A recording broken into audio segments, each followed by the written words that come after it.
All right, so those are some upsides to living in the suburbs. Let's move to the downsides and what they look like, the cons for suburban life. The first downside is a possibility. It's not a fact overall, but there is a possibility that there is a cut in salary depending on where you work. Mostly tech companies tend to pay at-home workers less than they do in the office.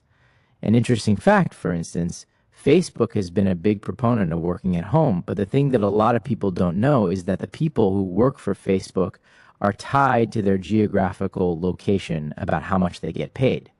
So it's an interesting one. Probably most companies that you guys work for aren't going to be doing this, but it's definitely worth checking out. The next one is definitely applicable, maintenance costs. Again, if you're moving to the suburbs for a bigger house, that's awesome. You have a lot more space, but you also have a lot more to take care of. So be prepared for more yard work if you've got a large yard now.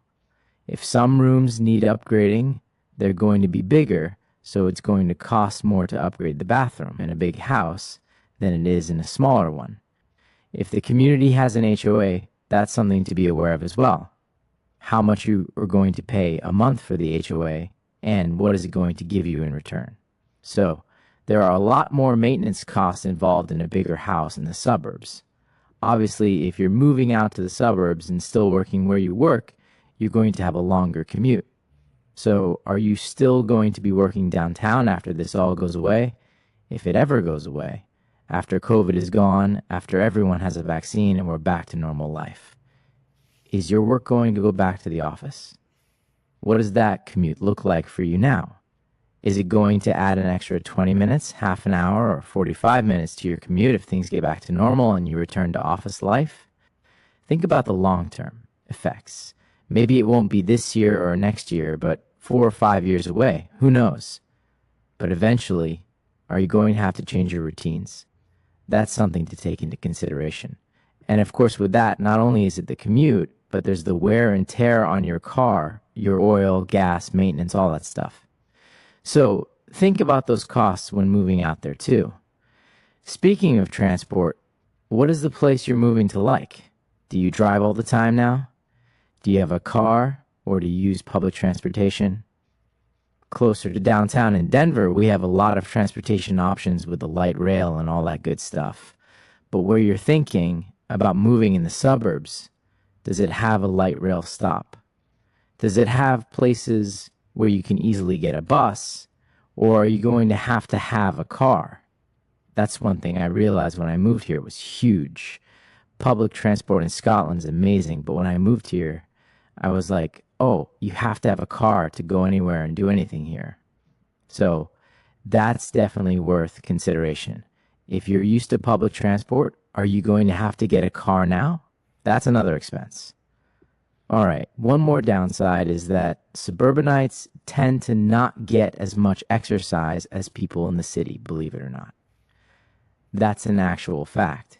So living in the suburbs, I don't know what it is really. I can't put an answer on why this happens, but some people tend to do less exercise and become a little more stale in their workout routines and stuff like that. It's definitely something you want to take into consideration. Are you going to build a home gym? Living downtown, when the gyms reopen, we have gyms everywhere, like on every single corner here in Denver, especially because it's a healthy town. But in the suburbs, what does that look like? Do you have to drive 10, 15, or 20 minutes to the gym? Or can you get outside? Or do you have a Peloton in the house? So something to take into consideration. Maybe not such a big one here in Denver because it is a very, very healthy city. But if you're watching in a different city, maybe, that's something for you. If you consider moving out to the suburbs, are there locations to work out or go for a run? You know, things like that. By the way, that seems like the weakest argument yet. I don't know if you're on the same page as me, but that one doesn't really work for me. Anyway, we're going to include it. The last one is definitely true and important. There is less mingling and a little less community in the suburbs.